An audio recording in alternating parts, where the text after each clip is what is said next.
जश्न आज़ादी का मुबारक हो देश वालों को, फंदे से मोहब्बत थी हम वतन के मतवालों को। उनकी शहादत को देश हमेशा नमन करता है। आज शहीद दिवस है। दरअसल 90 साल पहले यानी 23 मार्च 1931 को आज ही के दिन भगत सिंह और उनके साथी राजगुरु और सुखदेव को फांसी दी गई थी। 23 मार्च 1931 को क्रांतिकारी भगत सिंह, राजगुरु और सुखदेव को फांसी दी गई थी।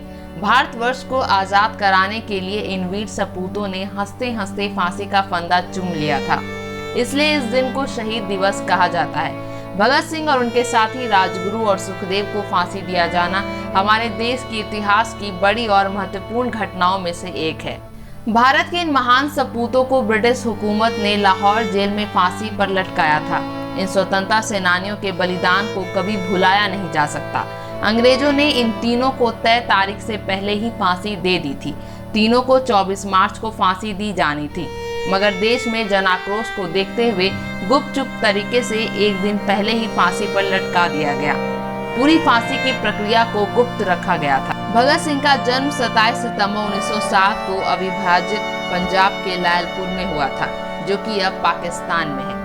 भगत सिंह बहुत छोटी उम्र से ही आज़ादी की लड़ाई में शामिल हो गए और उनकी लोकप्रियता से भयभीत ब्रिटिश हुक्मरान ने 23 मार्च 1931 को 23 वर्ष के भगत सिंह को फांसी पर लटका दिया। उनका अंतिम संस्कार सतलज नदी के तट पर किया गया था। 1928 में ब्रिटिश पुलिस अधिकारी जॉन सॉन्डर्स की हत्या करने के लिए उन्हें फांसी की सजा दी गई थी। उन्होंने गलती से उसे ब्रिटिश पुलिस अधीक्षक जेम्स स्कॉट समझ लिया था। स्कॉट ने उस लाठी चार्ज का आदेश दिया था जिसमें लाला लाजपत राय की मृत्यु हो गई थी।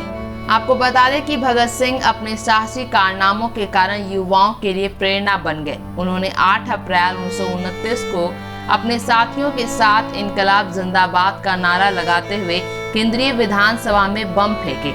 सेंट्रल असेंबली में बम विस्फोट करके उन्होंने ब्रिटिश साम्राज्य के खिलाफ खुले विद्रोह को बुलंदी प्रदान की। इन्होंने असेंबली में बम फेंककर भी भागने से मना कर दिया। भगत सिंह करीब 2 साल जेल में रहे।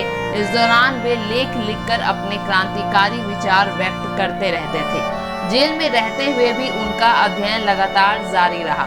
फांसी पर जाने से पहले वे लेनिन की जीवनी पढ़ रहे थे और जब उनसे उनकी आखिरी इच्छा पूछी गई तो उन्होंने कहा कि वो लेनिन की जीवनी पढ़ रहे थे और उन्हें वो पूरा करने का समय दिया जाए। अभी के लिए बस इतना ही। वीडियो अगर अच्छा लगा हो तो लाइक, कमेंट, शेयर जरूर करें। साथ ही हमारे चैनल को सब्सक्राइब करें। धन्यवाद।